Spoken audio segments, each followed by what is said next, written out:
Tarde, vamos a abrir por favor nuestra Biblia.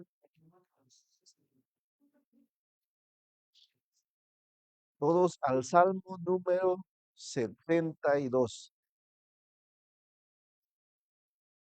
Salmo número 72.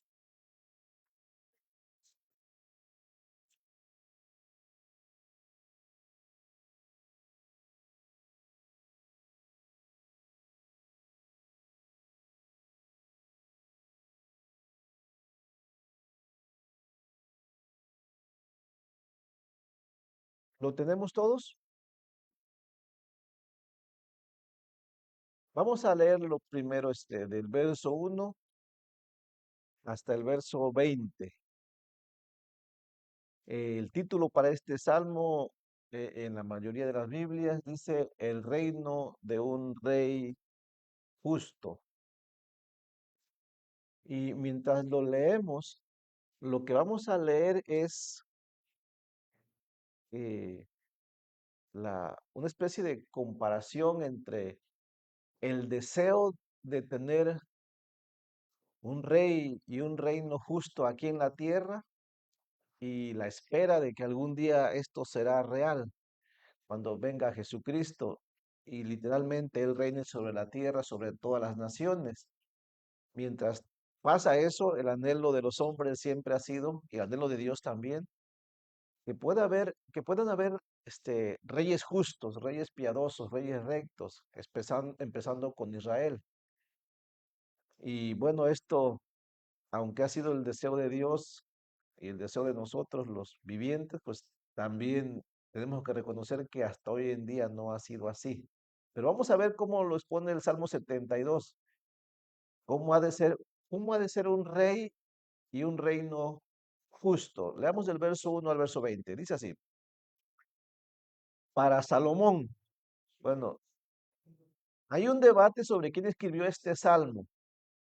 Algunos piensan que lo escribió Salomón y a través de él pide a Jehová que él tenga un reino justo, o que él sea un rey justo más bien. Pero otros piensan que fue David que oró a Dios para que le diera a Salomón la capacidad de ser un rey justo y el pueblo se beneficiara. Personalmente yo creo que es un salmo de David, ¿ok? Que está orando por Salomón, pero no vamos a entrar en detalles en eso. Pero sí sé que estamos en el Salmo 72. Y antes de leer, se me olvidaba algo, antes de leer el Salmo 72, los salmos constan son 150 salmos. Sí sabemos que son 150 salmos. Si no se nos había olvidado, pues son 150 salmos. Pero estos 150 salmos se han dividido en 5 libros o 5 tomos. A veces eso no lo sabemos, pero así están divididos en 5 libros. Y el primer libro, por ejemplo, abarca del Salmo 1 al 41. Es el primer libro de los Salmos. Lo comento por si usted lo llega a escuchar, tal vez en alguna predicación o otro estudio de los Salmos, tal vez lo llega usted a leer en un comentario. Entonces, el primer libro abarca del Salmo 1 al Salmo 41. O sea que ya pasamos el primer libro. El libro número 2 abarca del Salmo 42 al Salmo 72. Así es que hoy cerramos con el segundo libro. El libro número 3 abarca del Salmo 73 hasta el Salmo 89. El libro número 4 abarca del Salmo 90 hasta el Salmo 106. Y el libro número 5 tiene al Salmo 107 hasta el Salmo 150. Así es que nos faltan todavía 3 libros con sus respectivos salmos. Ahora sí, leamos el Salmo 72 para concluir el libro número 2. Dice así: para Salomón. Oh Dios, da tu justicia al rey y tu justicia al hijo del rey. Él juzgará a tu pueblo con justicia y a tus afligidos con juicio. Los montes llevarán paz al pueblo y los collados justicia. Juzgará a los afligidos del pueblo, salvará a los hijos del menesteroso y aplastará al opresor. Te temerán mientras duren el sol y la luna, de generación en generación descenderá como la lluvia sobre la hierba cortada, como el rocío que destila sobre la tierra, florecerá en sus días justicia y muchedumbre de paz hasta que no haya luna. Dominará de mar a mar y desde el río hasta los confines de la tierra. Ante él se postrarán los moradores del desierto y sus enemigos lamerán el polvo. Los reyes de Tarsis y de la costa traerán presentes, los reyes de Sabá y de Seba ofrecerán dones, todos los reyes se postrarán delante de él, todas las naciones le servirán. Verso 12. El 14, porque él librará al menesteroso que clamare y al afligido que no tuviere quien le socorra. Tendrá misericordia del pobre y del menesteroso y salvará la vida de los pobres. De engaño y de violencia redimirá sus almas y la sangre de ellos será preciosa ante sus ojos. 15 al 17, vivirá y se le dará del oro de Sabá y se orará por él continuamente, todo el día se le bendecirá. Será echado, será echado un puñado de grano en la tierra, en las cumbres de los montes, su fruto hará ruido como el Líbano y los de la ciudad florecerán como la hierba de la tierra.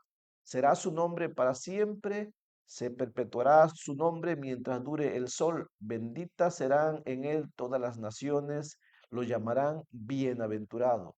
Bendito Jehová Dios, el Dios de Israel, el único que hace maravillas, bendito su nombre glorioso para siempre, y toda la tierra sea llena de su gloria. Amén y amén.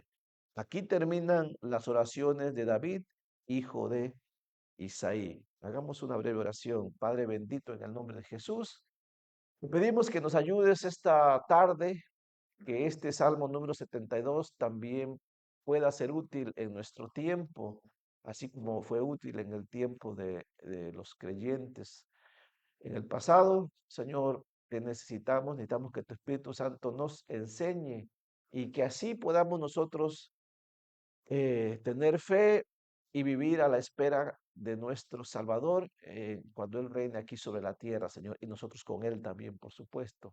Ayúdanos, te lo pedimos en el nombre de Jesucristo. Amén. Salmo 72. Este salmo habla tanto de el reino de los reyes aquí en la tierra, como Salomón especialmente, pero también o especialmente habla sobre el reino mesiánico, el reino de Jesucristo. Para entender el Salmo 72, tal vez nos ayude a mirarlo así. ¿Sabe usted que el reino de Salomón, saben quién fue Salomón, verdad?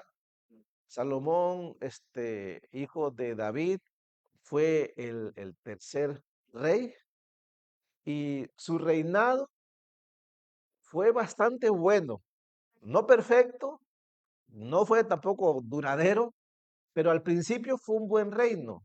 Vamos a leer algunos versos al respecto.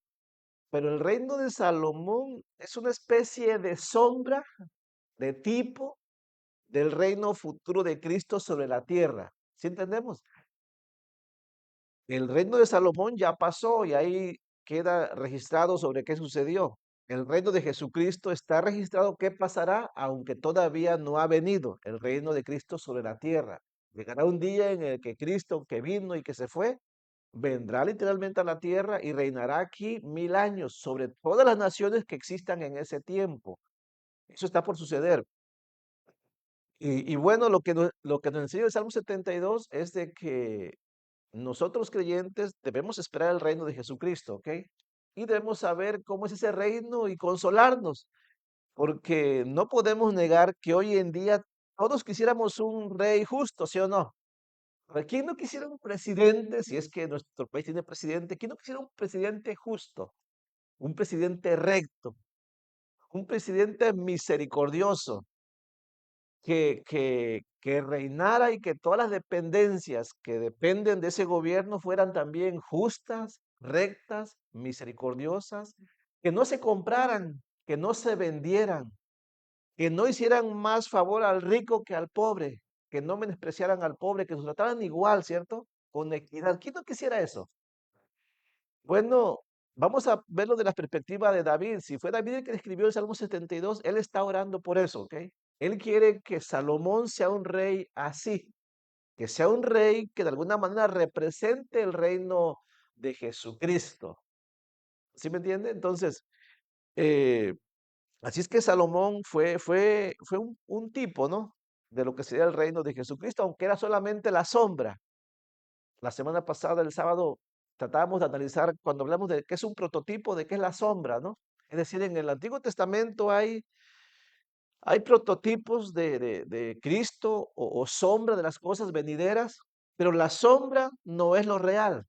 O sea, la sombra solamente es para tener una idea cómo será. No sé, es por ejemplo, yo les ponía este ejemplo cuando hablamos de sombra.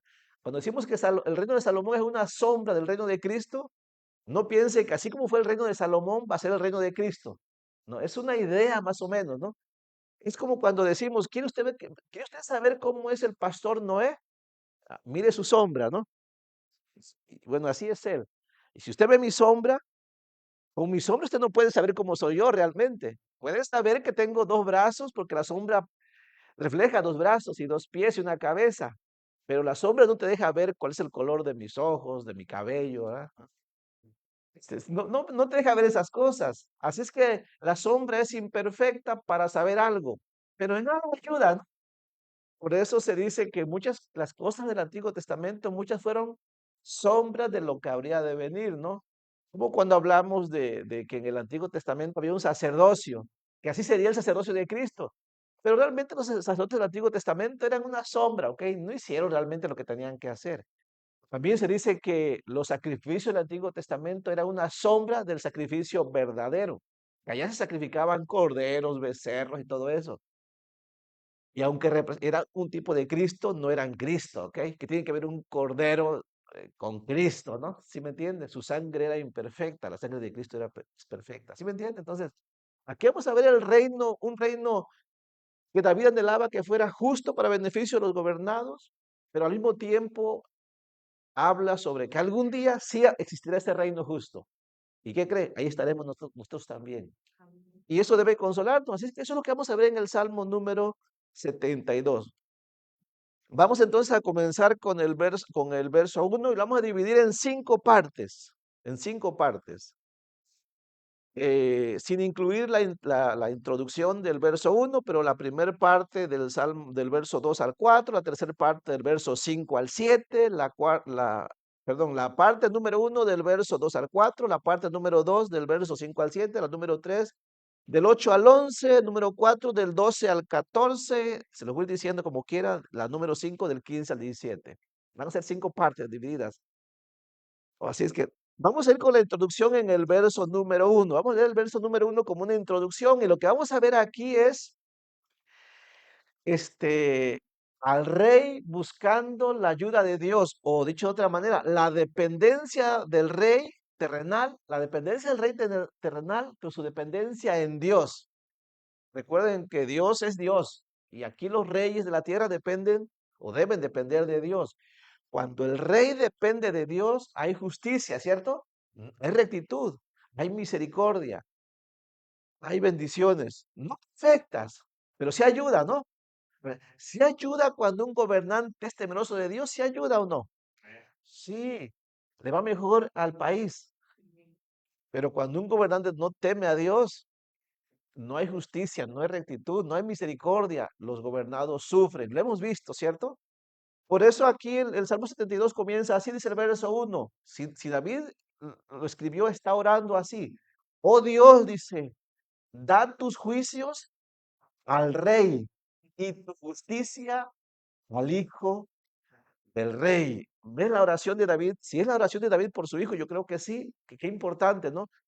David no puede hacer que su hijo sea justo, ni recto, ni misericordioso. Como usted y yo no podemos hacer que nuestros hijos sean ni justos, ni rectos, ni misericordiosos. Pero ¿saben qué sí podemos hacer?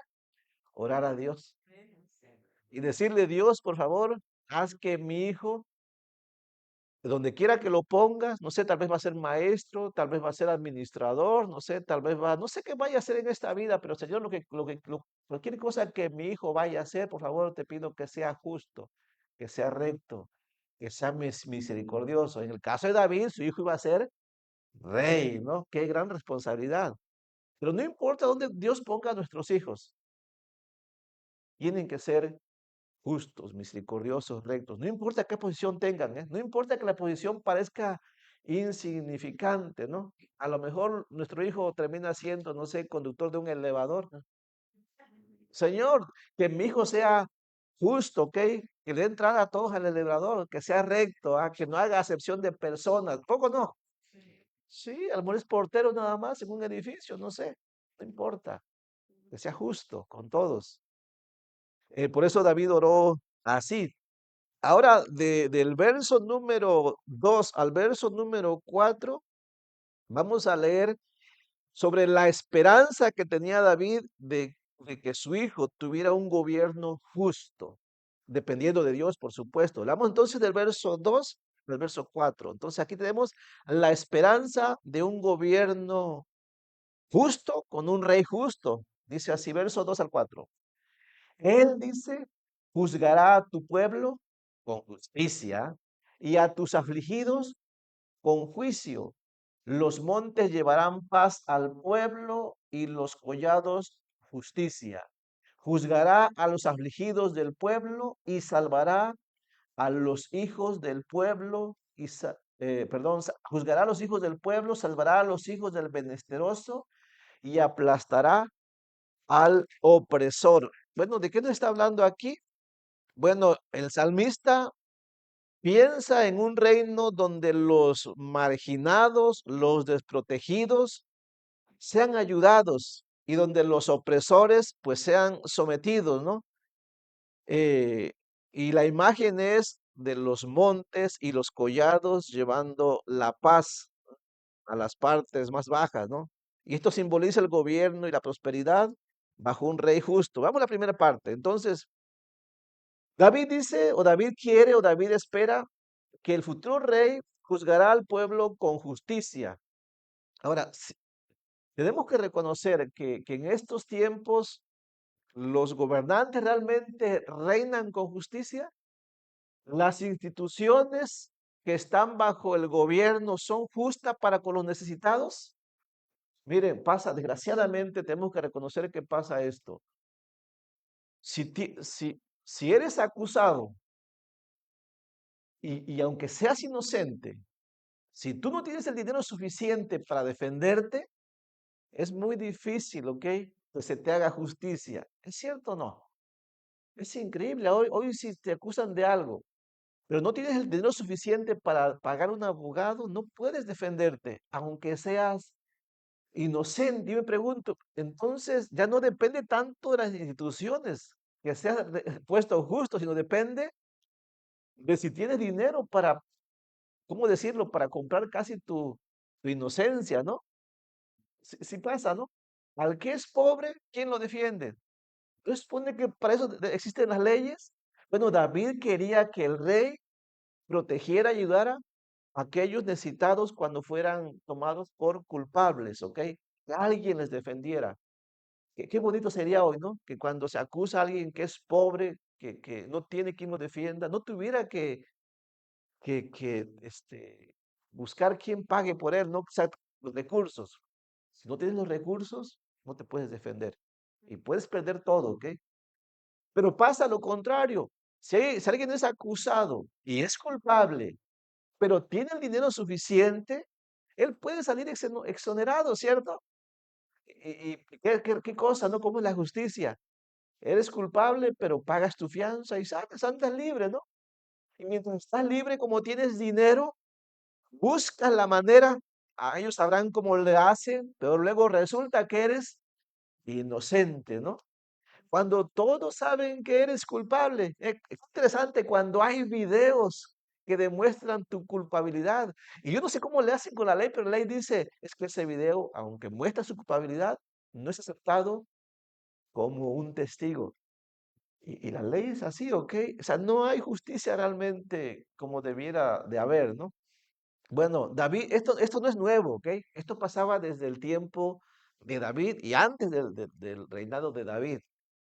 Así es que ahora entendemos por qué David está orando así. No, de hecho, el reino de David, ¿podríamos decir que el reino de David fue bueno, sí o no? Sí, fue bueno. Ahora, ¿fue perfecto? No, no fue perfecto. David era rey y se acuerdan aquella trágica historia. Un día el rey andaba en el terrado, ¿sí? Y vio una mujer y como el rey tiene poder, ¿qué hizo? Pues tomó a esa mujer, ¿no? Y como el esposo de esa mujer era un soldado, un sometido, no pudo hacer absolutamente nada, ¿ok? Él fue asesinado por mano del rey. Y qué interesante, los soldados sabían, ¿ok? Los que estaban alrededor sabían quién era culpable y quién era inocente. Ahora, ¿quién hizo algo al respecto? ¿Quién le dijo, rey, tú eres el culpable? Nadie lo hizo. ¿Y por qué no lo hicieron? Porque no es el rey, ¿no? Yo le digo y me cuesta la vida porque es el rey. Hay que temerle al rey, ¿no? Hasta que Dios envió a un representante suyo, a un profeta, ¿no? Que viene de parte de Dios. Y fue el que le dijo, rey, tú eres el culpable. ¿Sí me entiende? Entonces, realmente David sabía sobre la necesidad de un reinado justo. Por eso el verso dice, hablando de ese reinado, ahí en el verso 2, Él juzgará a tu pueblo con justicia. ¿Eh? David quería que hubiera un reino con justicia. Nosotros también lo deseamos en este tiempo. Por eso nuestra oración debería ser similar como la de David, ¿no? Cuando oremos por los principados, por los gobernantes, ¿no? Como le dijo Pablo a Timoteo, que sea un gobernante que gobierne con justicia, dice, y a tus afligidos con juicio. Siempre hay gente afligida, necesitada, pobre, que no se le hace justicia. Y luego en el verso 3 hace pone la imagen del que gobierna y lo representa como un monte, ¿no? Y como un collado, ¿no? Dice, los montes llevarán paz al pueblo. Ahora, ¿qué significa eso?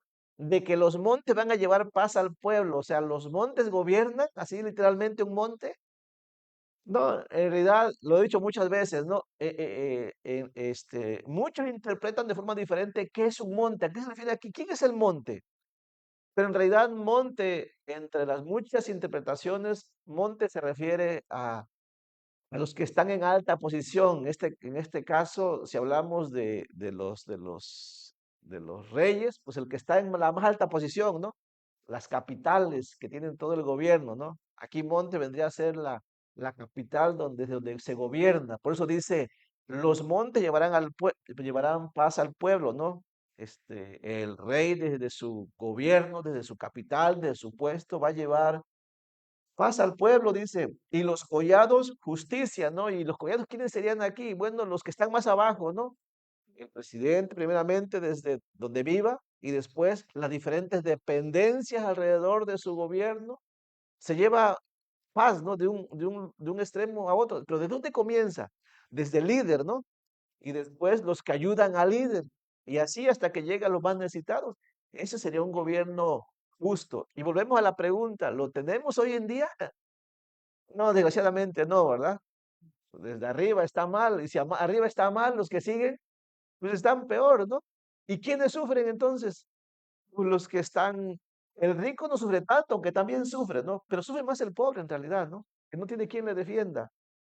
El verso 4 dice, este es el deseo de David, juzgará a los afligidos del pueblo, salvará a los hijos del menesteroso, ¿no? Y por supuesto, aplastará al opresor. Lo que David está diciendo es, Señor, que sea un rey que haga justicia al necesitado, al que no se le hace justicia, casi siempre es el pobre, ¿verdad? Y el que es culpable, pues que sea sometido porque es culpable. Por eso dice ahí, y aplastará al opresor. Entonces ahí tenemos la esperanza de un rey justo. De hecho, no pierda Salmo número 72. Pero vaya conmigo a Isaías 32. En Isaías 32 nos habla de que algún día realmente tendremos un reino así como David lo deseaba. Pero eso será el reino mesiánico, el reino del Mesías, de Jesucristo. Isaías 32, verso 16, denle hacia adelante. Ya estamos en Salmos, Proverbios, Eclesiastés, Cantares, y después ya encontramos Isaías, capítulo 32. Esta es la profecía del rey, del verdadero rey justo. Dice Isaías capítulo 32 en el verso 16, ¿lo tiene? Dice,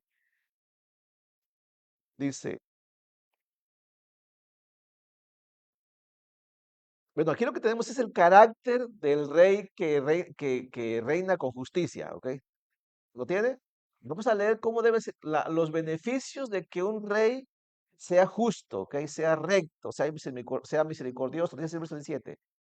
Y el efecto de la justicia será paz, dice, y la labor de la justicia, reposo y seguridad para siempre, dice. Y mi pueblo habitará en morada de paz, en habitaciones seguras y en recreos de reposo. O sea que Dios dice que la consecuencia de tener un rey justo, un rey recto, un rey misericordioso, pues es de que el pueblo tendrá paz y el pueblo tendrá seguridad. Por eso leo nuevamente el verso 17, dice, y el efecto de la justicia será paz y la labor de la justicia, reposo y seguridad para siempre.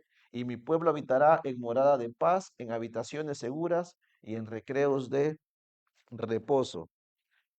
Y bueno, esto solamente se logrará cuando venga Jesucristo, ¿ok?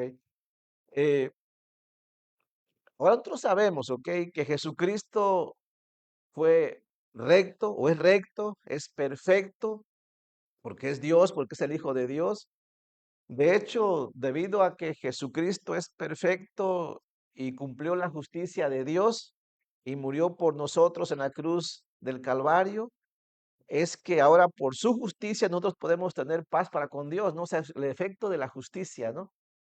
Dios demandaba que el hombre pecador muriera y Cristo siendo perfecto tomó nuestro lugar, ¿no? Y la consecuencia de esa rectitud de Él, de entregar su vida, siendo Él perfecto, causó que todos los que vengamos a Él tengamos ahora paz, ¿no? Desde ahí se puede ver el efecto de la justicia. Ahora, el punto número dos, la oración de David en el Salmo 72, es que David también desea un reino duradero. Vamos a leer aquí en el verso 5 al verso 7. Verso 5 al verso 7. El deseo de David cuando estaba orando por Salomón es que fuera un reino, sí, justo, recto, misericordioso, pero que fuera duradero también. Ha habido gobernantes que han comenzado bien y desgraciadamente a veces los buenos gobernantes duran bien poco, ¿no? ¿También han notado eso?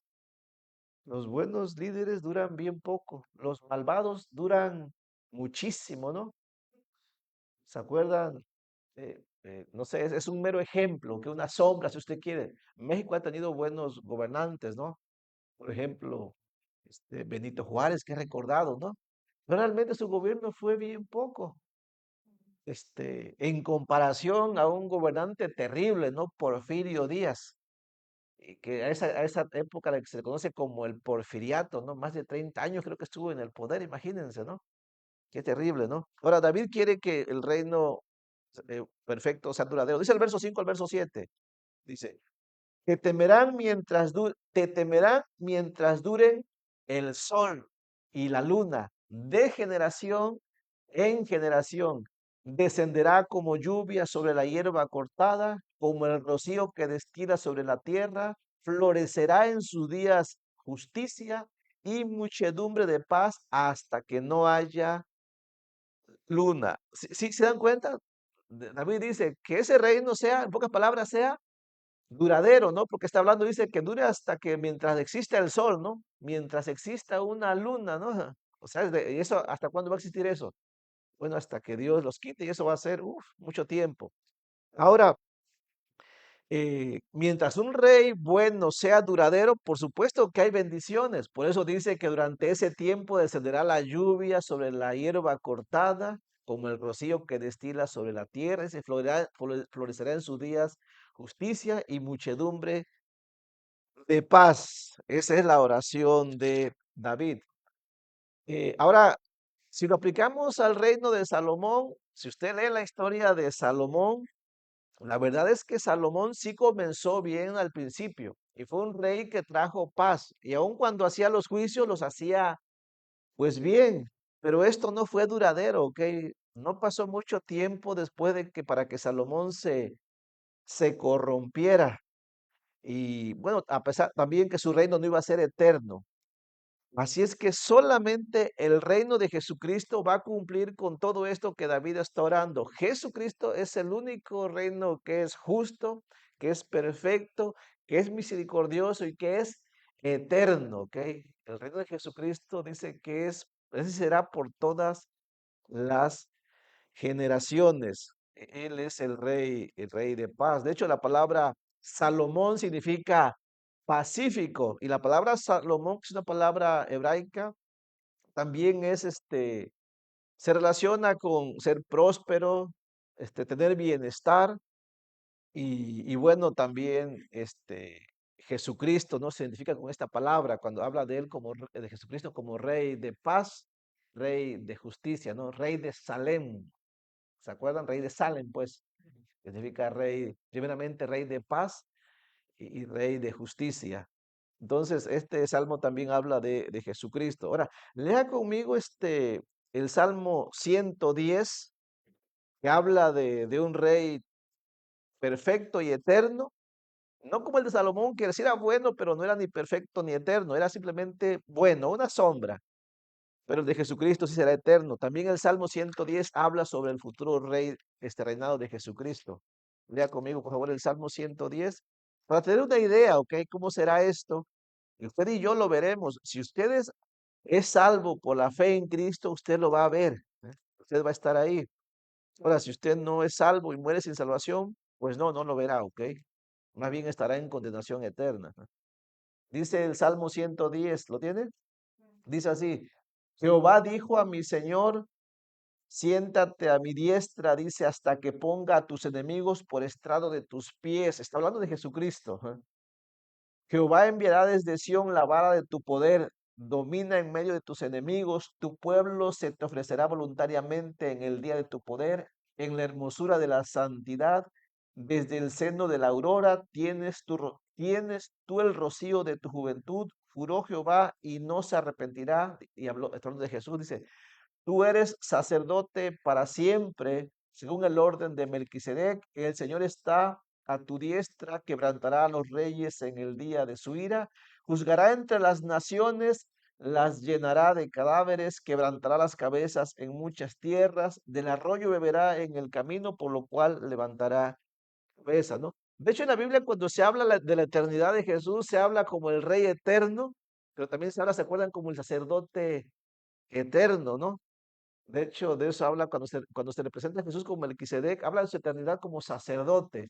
Pero también cuando se habla del Hijo de David, el Rey eterno, pues también habla de Jesús, ¿no? Que tiene eternidad, ¿no se me entiende? Entonces, David ora por un rey eterno, es lo que tenemos aquí. Algún día pasará esto, ¿no?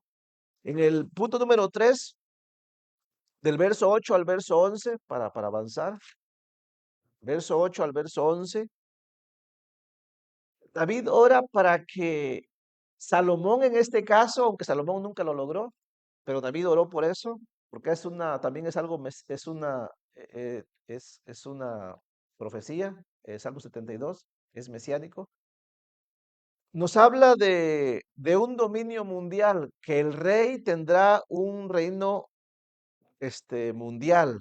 Dice el verso 8 al verso 11, dominará de mar a mar. Ni David ni Salomón dominaron de mar a mar, ¿ok? Ellos solamente gobernaron en la tierra de Israel. Así es que aquí está hablando de otro rey, este es Jesucristo, dice. Dominará de mar a mar y desde el río hasta los confines de la tierra. Ante él se postrarán los moradores del desierto y sus enemigos lamerán el polvo. ¿Sí, sí entiende lo que está hablando David? Él ora por un reino que sea sobre todas las naciones. Cuando dice ahí, ante él se postrarán los moradores del desierto y sus enemigos lamerán el polvo. Cuando un rey gobernaba a otra nación, venía el rey conquistado y en señal de sumisión hacía esto. Él llegaba y se postraba delante del rey que lo derrotó y besaba la tierra a los pies del rey triunfante, ¿no? Por eso aquí se usa esa forma de decir, y sus enemigos lamerán el polvo. Eso no se hace hoy, ¿ok? Pero en aquellos tiempos se hacía así. Y dice ahí, los reyes de Tarsis y de las costas traerán presentes, los reyes de Sabá y de Seba ofrecerán dones. Verso 11, todos los reyes se postrarán delante de él, todas las naciones les servirán. Esta es una visión del dominio global, del rey futuro que es Jesucristo, ¿no? Aunque ya sabemos que el reinado de Jesucristo ya comenzó hoy, y hoy muchos se les están entregando voluntariamente a ese rey. ¿Sí entendemos eso? Hablamos de que Jesucristo reinará en la tierra, pero su reino ya comenzó realmente, ¿cierto? Cristo ya comenzó a ser súbditos, y sus súbditos son voluntarios. ¿Quiénes son esos súbditos? Pues nosotros, todos los que hemos puesto la confianza en Cristo que murió por nosotros en la cruz, Él es el Rey. Y nadie nos obligó a venir a Él, ¿o sí? No, le creímos y voluntariamente nos hemos convertido en sus súbditos. Ahora, no todos lo hacen. Las naciones, los hombres siguen peleando para ver quién tiene el control sobre la tierra, ¿no? Pero algún día, aunque ellos no lo quieran creer, todas las naciones en ese tiempo se sujetarán a este rey. Jesucristo vendrá, morará sobre Israel y desde Israel dice la profecía que juzgará a todas las naciones. Y literalmente todas las naciones que existan en ese tiempo se sujetarán a él, quieran o no quieran creerlo, pero será así. Esto debe alentarnos a nosotros a considerar que estamos en el lugar correcto. El privilegio de reinar sobre toda la tierra es exclusivo de Jesucristo. Ningún rey ha logrado eso hasta hoy en día, ¿cierto? Hitler lo quiso hacer, ¿ah? En la Segunda Guerra Mundial. No dudo que por ahí algún gobernante quiera hacerlo. O sea, ¿qué gobernante no quisiera hacerlo? Los hombres quieren poder, ¿cierto? Pero el único que lo va a lograr es Jesucristo. Lea conmigo, por ejemplo, Isaías capítulo 2, verso 1 al 4. Esa profecía habla sobre eso. Isaías capítulo 2, por favor.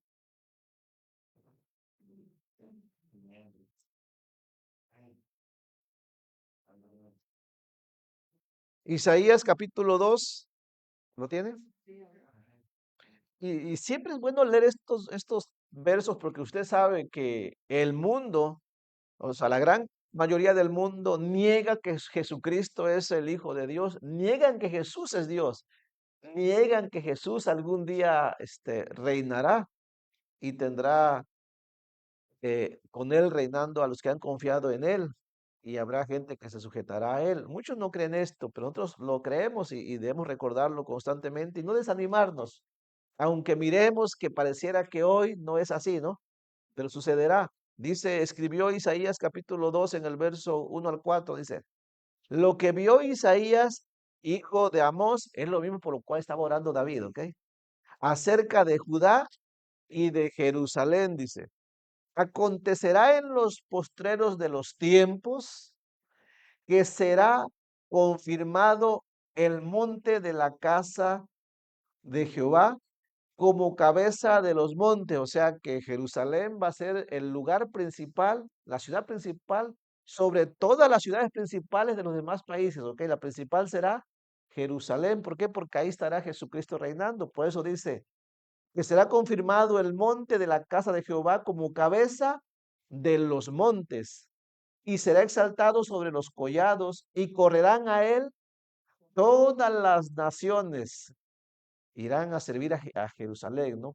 Porque ahí estará Jesucristo, dice. Y vendrán muchos pueblos y dirán, venid y subamos al monte de Jehová, a la casa de Dios, dice, de Jacob, y nos enseñará sus caminos y caminaremos por sus sendas, porque de Sión saldrá la ley y de Jerusalén la palabra de Jehová.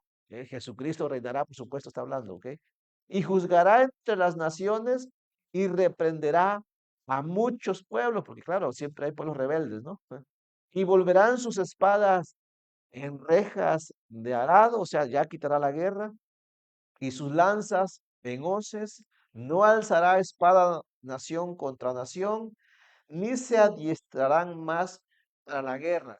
Usted ha visto que hoy se levanta un gobernante y dice, yo voy a luchar para que haya paz en todo el mundo y voy a apoyar el desarme nuclear, ¿cierto? Y realmente un gobernante hoy puede lograr que los demás países se desarmen. No, ¿verdad? Desarman a los más débiles, ¿no? Y ya te la vende. Dice, bueno, desarmamos a este país, sí, pero pues luego ni tenía nada, nada más decían que tenía. Pero no puedes desarmar a las naciones potentes, ¿no? Y a esos ni los tocan, ¿no? Ni los mencionan siquiera. No hay ningún líder hoy que pueda obligar a las otras naciones al desarme, ¿ok? ¿Y por qué? Porque nadie confía en nadie. Pero cuando Jesucristo venga, Él sí traerá paz duradera y no habrá nación que se le oponga. Si se lo oponen, Él la someterá, ¿ok? Hoy no quieren reconocer a Jesucristo, ¿ok? Como el Rey eterno, ni quieren seguir sus caminos, sus enseñanzas, pero aquel día las naciones le reconocerán y van a querer ser enseñadas por Él y van a venir a ser enseñadas por Él. Sucederá en aquel día, ¿no? También Daniel nos habla sobre eso. Daniel también miró esto. Daniel capítulo 7 en el verso 13. Usted dale hacia adelante, hacia Daniel.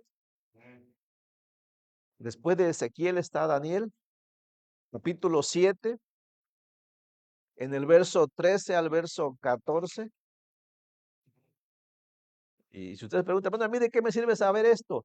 Bueno, para que tengamos esperanza, para que tengamos confianza, para que no nos desanimemos hoy. Lo mejor está por venir todavía, aunque en Cristo estamos bien ya, ¿ok? Dice el verso 13, Daniel 7:13. Miraba yo en la visión de noche, dice Daniel, y he aquí con las nubes del cielo venía uno como un hijo de hombre, ¿no? Y este es Jesucristo, que vino hasta el anciano de días y le hicieron acercarse delante de él, dice, y le fue dado dominio, gloria y reino para que todos los pueblos, naciones y lenguas le sirvieran. Su dominio es dominio eterno que nunca pasará y su reino uno que no será destruido, ¿no? Esta es la visión del reino de Jesucristo. Ha habido muchos imperios que han tratado de gobernar al mundo, que han sido principales. ¿Se acuerdan? Es primeramente sobre Israel, Egipto, que era el imperio principal de su tiempo, y después tenemos Babilonia, que fue un gran imperio sobre todos de la zona, y después de Babilonia, el imperio medo-persa, que fue también grande en su tiempo, y después del imperio medo-persa vino el imperio greco-macedonio, con Alejandro Magno, que también fue grande en su tiempo, la unión de varios imperios luego, ¿no? Para formar uno. Y después de la Grecia vino Roma, que en su tiempo fue un gran imperio. Y está por venir una asociación de varias naciones que se van a querer unir para controlar el mundo, ¿no? Y ese va a ser el último gran imperio sobre la tierra, que Jesucristo lo va a derrotar. Después de eso, el siguiente imperio que viene es la confederación, ¿no? De varios reyes. Eso no ha pasado, está por venir. Va a estar duro el asunto para los que tengan ese tiempo. Pero una vez que ellos pasen, que Cristo los quite, viene el reino de Jesucristo. Eso es lo que Daniel miró aquí, ¿verdad? Un reino bueno, perfecto, duradero, eterno. Está por venir.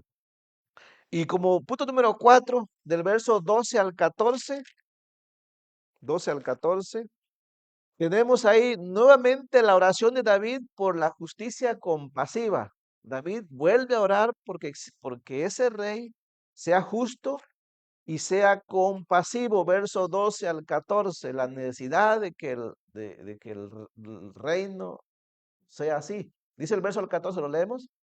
Dice, porque él librará al menesteroso que clamare y al afligido que no tuviere quien le socorra. Tendrá misericordia del pobre y del menesteroso y salvará la vida de los pobres de engaño y de violencia redimirá sus almas, y la sangre de ellos será preciosa ante sus ojos. Ahora, David quería que Salomón fuera así, ¿ok? Alguien que ayudara al menesteroso, pidiera ayuda. Interesante, luego no todos los menesterosos piden ayuda, ¿ok? Es como esto, ¿ah? Cristo murió en la cruz para salvar a todos los necesitados. La pregunta es, ¿todos los necesitados van a ser salvos? No, en realidad los necesitados que clamen a Dios, que vengan en genuino arrepentimiento, porque a veces están necesitados y no confían en Dios. Es lo más terrible, ¿no? Por eso aquí dice el verso, Él librará al menesteroso que clamare, David quería esto para Salomón, y al afligido que no tuviere quien le socorra, tendrá misericordia del pobre y del menesteroso. Ahora, Salomón en parte podría ayudar al necesitado, al que clamare a él, en parte podría ayudar al afligido, en parte pudo ser un salvador, pero Salomón tenía un límite. Él no podía salvar a todos, ¿ok? Por ejemplo, Salomón no podía salvar el alma, no podía redimir al hombre pecador. Podría ser un buen rey, pero si lo anota bien aquí, el único que puede ayudar en la tierra al necesitado, pero ir más allá, salvar el alma, redimir, este es Jesucristo, ¿ok? Jesucristo sí puede hacer eso y lo puede hacer eternamente. Y Jesucristo no está limitado, Salomón está limitado. O sea, nosotros podemos ir al rey. Si tenemos un gobernante, un presidente justo, correcto y perfecto, ¿podría ayudarnos? Sí, pero podría ayudarnos aquí en la tierra, pero ¿podría salvar nuestra alma él? No. Y Jesucristo hace las dos cosas, ¿no? Es un rey perfecto sobre la tierra, pero también es un rey que va más allá. Él salva lo que es eterno, ¿no? Que es el alma. Por eso solamente Jesucristo puede traer una verdadera paz duradera, no solamente física, sino paz para el alma también. Es lo que estamos leyendo aquí. Los reyes terrenales ayudan hasta cierto, están limitados. Jesucristo no está limitado. Solo Jesucristo, este, nos puede ayudar eternamente, ¿ok? Y para finalizar, punto número 5, del verso 15 al verso 17, tenemos la oración de David para que el reino de Salomón también fuera próspero. No tan próspero como lo será Jesucristo, pero es una sombra, ¿ok? Pero David deseaba que hubiera prosperidad en el reino de su hijo. Y nosotros sabemos que la hubo en el reino de Salomón, pero no será tan próspero como el de Jesucristo. Y repito, no sé si ahorita vamos a ver un texto, pero el reino de Salomón fue próspero. Dice el verso 15 a 17, vivirá y se le dará el oro de Sabá y se orará por él continuamente. O sea, Salomón fue muy rico, ¿ok? Y muchos reyes le trajeron riquezas. Ahora, por Salomón era necesario orar, ¿cierto? Nosotros no necesitamos orar para que Jesucristo sea rico y perfecto. Él es rico y es perfecto. Nosotros oramos para que su reino sea engrandecido, pero no necesitamos orar diciendo, Señor, por favor, ayuda a Jesucristo. No, no oramos así, ¿no? Por Salomón sí se necesitaba orar así, por un presidente se necesita orar así, por Jesucristo no, ¿no? Pero obviamente todos queremos que nuestro rey traiga prosperidad física y espiritual. Dice así en el verso 16, será echado un puñado de grano en la tierra, o sea, habla de la prosperidad del reino de Salomón. En las cumbres de los montes, su fruto hará ruido como el Líbano, o sea, será abundante. Dice, y los de la ciudad florecerán como la hierba de la tierra, o sea, habla de prosperidad. Mientras un rey sea justo, perfecto, habrá prosperidad en el pueblo. Dice el verso 17, será su nombre para siempre. Ahora, el nombre de Salomón no es para siempre, el de Cristo sí. Será perpetuo su nombre mientras dure el sol. Bueno, habla de Jesucristo porque Salomón pues no pasó con él, ¿ok? Benditas serán en él todas las naciones, lo llamarán bienaventurado. Ahora, no todas las naciones son benditas en Salomón, ni en David, ni en ningún rey, pero en Cristo sí. De hecho, esta fue la promesa dada a Abraham, ¿se acuerdan? En ti serán benditas todas las naciones de la tierra, no meramente en Abraham, sino en la descendencia de Abraham. Y la descendencia de Abraham pasaría por David y es Jesucristo. Entonces aquí está hablando más que aunque David anhelaba esto para Salomón, más bien se cumpliría en David. Ahora mira, lea conmigo cómo fue un poquito del reino de Salomón. Nos da tiempo todavía. En el capítulo 4 del primer libro de Reyes, no pierda Salmo 72, primer libro de Reyes, capítulo 4, dele hacia atrás. Primer libro de Reyes, capítulo 4, está después de Samuel. Primer libro de Reyes, capítulo 4, en el verso 22. Sí. Aquí quedó registrado cómo fue el reino de Salomón, que es una sombra en realidad. Dice el verso 22, dice así. Está hablando de Salomón y su reino, que yo ya he predicado sobre esto en tiempo de mayordomía, dice. Y la provisión de Salomón para cada día era 30 coros de flor de harina, 70 coros de harina. O sea, habla de que Salomón fue un buen administrador, un buen rey y benefició con su administración a todo el pueblo. Dice, 10 bueyes gordos, 20 bueyes de pasto y 100 ovejas, sin los ciervos, gacelas, corzos y aves gordas. Dice el verso 24, porque él señoreaba en toda la región al oeste del Éufrates, desde Tifsa hasta Gaza, sobre todos los reyes al oeste del Éufrates, y tuvo paz por todos lados alrededor, dice. ¿Tuvo paz, sí o no? Sí, tuvo paz, dice. Y Judá e Israel, dice, verso 25 estamos diciendo, y Judá e Israel vivían seguros, cada uno debajo de su parra y debajo de su higuera, desde Dan hasta Berseba, todos los días de Salomón. O sea, Salomón fue un rey en parte, pero más bien esto que está escrito aquí se cumple más perfectamente en el reino de Jesucristo, ¿ok? Y eso lo escribió Miqueas en el capítulo 4. Ahora deje la historia de Salomón y vaya conmigo a Miqueas capítulo 4. Y ahí sí, hermanos, para llegar a Miqueas, bueno, ya esa es otra historia, ¿no? Oseas, Joel, Abdías, Jonás, y después está Miqueas. Miqueas capítulo 4, ¿tienen el verso 1? Ahora, aquí Miqueas escribió sobre el reino de Jesucristo y prácticamente dice lo mismo como fue en el reino de Salomón, pero aquí en Cristo sí se cumplirá perfectamente, ¿ok? Porque Salomón lo hizo bien en parte nada más, pero Cristo lo va a hacer bien completo. Dice el verso capítulo 4. Acontecerá en los postreros tiempos, dice, que el monte de la casa de Jehová será establecido por cabecera de montes, y más alto que los collados, y correrán a él los pueblos. Vendrán muchas naciones y dirán, venid y subamos al monte de Jehová y a la casa del Dios de Jacob, y nos enseñará en sus caminos y andaremos por sus veredas, porque de Sión saldrá la ley. Y repito, ahí reinará Jesucristo. Habla sobre el reino milenial, dice. Y de Jerusalén la palabra de Jehová. Y él, o sea, habla de alguien, ¿no? Y este es Jesús, el Mesías. Y él dice, juzgará entre muchos pueblos y corregirá a naciones poderosas hasta muy lejos, y martillarán sus espadas para asadones y sus lanzas para hoces.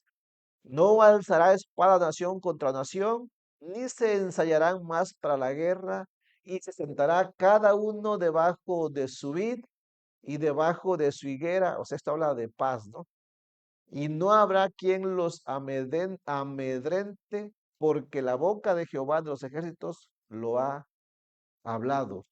Ahora, el verso 5 dice que muchos no creen esto todavía, otros sí, así es que en el verso 5 dice, aunque todos los pueblos anden cada uno en el nombre de su Dios, nosotros con todo andaremos en el nombre de Jehová nuestro Dios eternamente y para siempre.